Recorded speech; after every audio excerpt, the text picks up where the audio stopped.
Welcome to Samba Samba. Enjoy the video. You start by making the work area safe and reachable.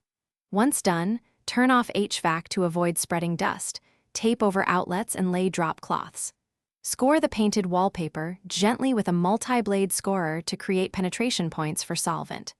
Next, apply your remover evenly with a spray bottle or roller so it soaks 10-15 minutes. This weakens paint and adhesive. Make sure to test a small, inconspicuous area first, so you know how long to wait before scraping. Once the remover has soaked, you scrape in controlled passes. Hold the putty knife at a 30 to 45 degree angle and work from seams toward the center so you peel layers instead of gouging drywall. If paint still resists, reapply remover and wait another 10 to 15 minutes.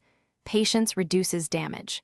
After bulk removal, wash the wall with warm water and a sponge to remove adhesive residue, and use a diluted vinegar rinse for stubborn tackiness, so the primer will stick later.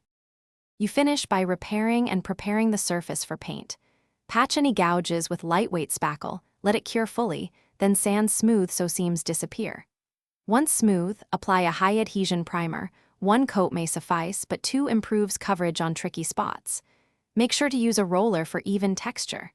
If the primer shows lifting or bubbling, stop, re-clean the area, remove residual adhesive, and reprime. This troubleshooting step prevents paint failure and gives you a durable finish.